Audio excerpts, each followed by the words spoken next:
الحمد للہ رب العالمین والصلاة والسلام علی سید الانبیاء والمرسلین وعلی آلہ واصحابہ اجمعین اما بعد فاعوذ باللہ من الشیطان الرجیم بسم اللہ الرحمن الرحیم بک الکریم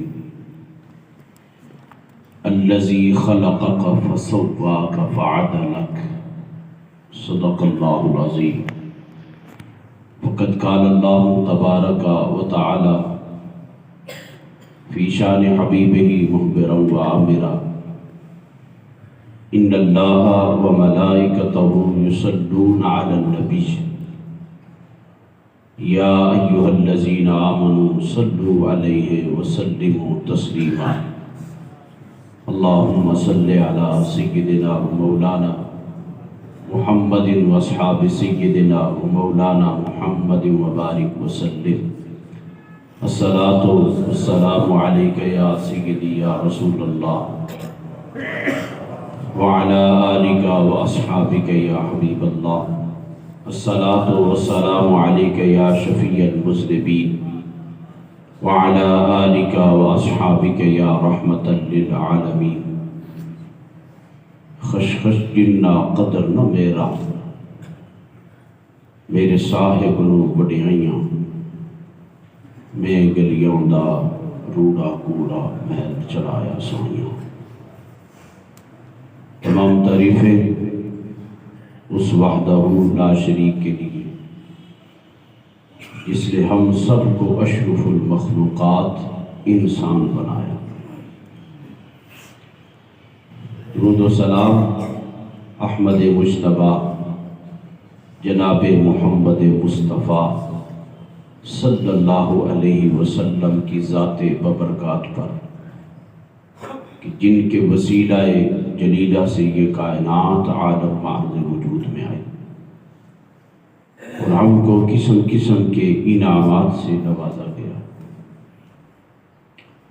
اس رب ذوالجلال کا بے پایا لطف و کرم ہے کہ جس نے ہم سب کو ایمان اور اسلام کی دولت سے مالا مال فرمایا. حضور رحمت عالم صلی اللہ علیہ وسلم کے توسل سے عرض کرتے ہیں کہ رب ذوالجلال ہم سب کو عطا کیے ہوئے ایمان پر استقامت نصیب فرمائے اور اسی اسلام اور ایمان پر ہم سب کا خاتمہ فرمائے. گزشتہ جمعہ مبارک پر میں نے اشارہ دیا تھا تو اسی موضوع کو لیتے ہوئے آگے چلتے ہیں. اللہ رب العزت قرآن مجید میں انسان سے مخاطب ہے اور جس کا کسی کے ساتھ تعلق ہوتا ہے نا، جس کا کسی کے ساتھ دل لگی ہوتی ہے وہی کسی کو مخاطب کر کے تو اسے بتاتا ہے کہ تیری منزل یہ نہیں ہے، تیری منزل کوئی اور ہے. جس طرف تو جا رہا ہے اس طرف نقصان ہے، اس طرف آئے گا تو فائدہ ہے. تو اللہ کا انسان کے ساتھ ایک رشتہ ہے، رشتہ داری نہیں ہے، رشتہ ہے. خالق اور مخلوق کا، عابد اور معبود کا، طالب و مطلوب کا ایک رشتہ ہے.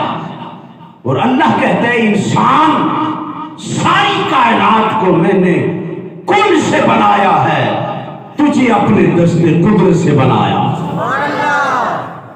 اس لیے اس نے کہا جو بندہ کسی چیز کو خود اپنے ہاتھ سے تیار کرے بنائے اس کی بڑی قدر کرتا ہے، اسے سنبھال کے رکھتا ہے.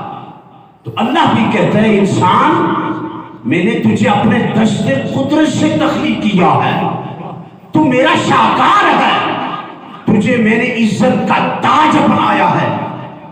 اور اے انسان، میں تجھ سے بات کرنا چاہتا ہوں، کہاں جا رہا ہے؟ کدھر جا رہا ہے؟ کہا یا ایھا الانسان ما غرک بربک الکریم۔ او انسان، کہاں جا رہا ہے؟ کدھر بھٹک کے جا رہا ہے؟ کدھر روح پھوڑ دیا ہے؟ کدھر جا رہا ہے؟ تیرا رب تو بڑا ہی کریم ہے۔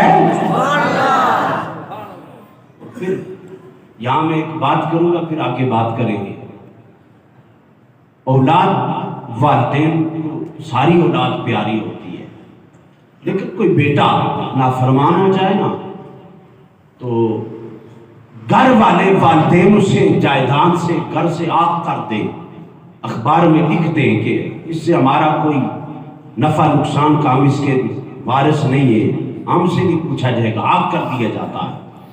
لیکن والدہ ہوتی ہے، دل نرم ہوتا ہے، خود آگ کیا، خود گھر سے نکالا یا بھاگ کے چلا گیا، تو پھر کیا ہوتا ہے؟ ایک دو دن کے بعد اخبار میں خبر چھپتی ہے، کسی نے ہمارا بیٹا دیکھا ہو، کہیں پر ہو، مل جائے تو اسے کہنا واپس آ جا۔ تیری والدہ کی آنکھیں اب بھی تیرے لیے فرش راہ بنی ہوئی ہیں۔ وہ تو اپنے کام میں پتہ نہیں کدھر نکل گیا ہے، لیکن ادھر کھانا بھی ہاضم نہیں ہوتا۔ کھانے کی طرف جب لقمہ والدہ اٹھاتی ہے تو اس کی آنکھوں سے آنسو نکلتے ہیں۔ گھر سے تو خود بھاگ کے گیا ہے، لیکن بیٹے کی یاد میں کہ پتہ نہیں اس کی رات کیسے بسر ہوتی ہوگی، پتہ نہیں وہ کیسے اور کہاں وقت گزارتا ہوگا، لیکن جب اخبار میں خبر چھپتی ہے، پیغام آگے جاتا ہے تو کہا جاتا ہے بھائی تیرے والدین کہہ رہے تھے پلٹ کے آ جا، کوئی بات نہیں ہے، ہم اب بھی تیرے لیے دروازہ کھول کے انتظار کر رہے ہیں۔ یہ والدین کے ساتھ بیٹے کا تعلق ہے، یہ والدہ کا تعلق ہے۔ رب کریم اتنا کریم ہے، وہ کہتے ہیں بندے تیرے واپس آنے میں تو دیر لگ سکتی ہے، میری رحمت تیرا استقبال کرنے میں دیر نہیں کرتی ہے۔ میری رحمت یا ایھا الانسان۔ توجہ، آگے کیا کہا؟ الذی خلقک فسواک فعدلک۔ اے انسان، میں نے تجھے تخلیق کیا ہے، بہت خوبصورت بنایا، میں نے تو بنانے میں کمی نہیں کی، میں نے تو بنانے میں ناانصافی نہیں کی، میں نے تیرے ساتھ تو ظلم نہیں کیا، تجھے حسین بنایا، خوبصورت بنایا۔ لقد خلقنا الانسان فی احسن تقویم کا تجھے زیرہ عطا کیا ہے۔ اے انسان، تو مجھ سے بیگانہ ہو گیا جس نے تجھے اتنا حسن عطا کیا ہے۔ اللہ کہتا ہے اے انسان، میں نے بنانے میں ناانصافی نہیں کی ہے، تو میرے طرف آنے میں ناانصافی کیوں کر رہا ہے؟ وہ کتنا کریم ہے۔ بخاری کی حدیث ہے، آقا علیہ الصلوۃ والسلام ارشاد فرماتے ہیں، حضور فرماتے ہیں ہر انسان خطا کار ہے، ہر انسان خطا کار ہے، ہر انسان بھولا ہوا ہے، قدم قدم پر بھولتا ہے، لیکن حضور فرماتے ہیں اللہ کہتا ہے آئے ہائے، ہر کسی کو کہا خطا کار ہے، لیکن کہا حضور فرماتے ہیں بہترین خطا کار کون ہے؟ خطا کار لیکن بہترین، تھوڑے جب بول جائے کرو جی، ہے انسان ہے خطا کار، لیکن کہا بہترین خطا کار، خطا کار بھی اور بہترین بھی۔ یا رسول اللہ کون سا؟ فرمایا ہر انسان خطا کار ہے، اور سب سے بہترین خطا کار وہ ہے جس سے غلطی ہو جائے اور غلطی کرنے کے بعد بیٹھ کے اس کے دروازے پر آ کر معافی مانگ لے، سب سے بہترین خطا کار ہے۔ پلٹ کے آ جائے، اس کے دروازے پر آ جائے، اس کی دہلیز پر آ کر جبین نیاز کو جھکائے۔ دوسرا مقام مقام پر حضور علیہ السلام نے ارشاد فرمایا، حضور فرماتے ہیں کہ انسان جب سجدے کی حالت میں تسبیح کرتا ہے، توجہ پوری رکھو تو تسل کی سوال ایسی ہے، اور پھر اس کے کریم پر بندے کو واہ ہوتی ہے، کیسا کریم ہے، جب معاف کرنے پر آئے تو وہ یہ نہیں دیکھتا کہ 80 سال مجھ سے بیگانہ رہا، میرا راستہ چھوڑے رہا، میرے دروازے کو بھول گیا تھا، 80 سال کے بعد اسے خیال آیا کوئی تو ہے نا، کوئی تو ہے نا، کسی کا دروازہ تو ہے نا، بھئی ادھر گیا وہاں سے بھی دھکے پڑے، ادھر گیا وہاں سے بھی دھکے پڑے، ادھر گیا وہاں سے بھی تسلیم ہوئی، کسی نے نکال دیا، کسی نے کیا کہا، کسی نے کیا کہا، 80 سال کے بعد جب پلٹ کر اس کے دروازے پر آیا، اس نے کہا کوئی بات نہیں، آیا تو پھر بھی میرے دروازے پر ہے نا۔ حضور فرماتے ہیں جب انسان توبہ کرتا ہے، اس کی طرف مائل ہوتا ہے، اس کی طرف توجہ کرتا ہے، اس کی طرف دل پھیرتا ہے، بھئی چہرے کی بات نہیں ہے، دل کی بات ہے، دل پھر جائے، جدھر کدھر بھی ہو، پھر کے بعد اس کے دروازے پر آئے۔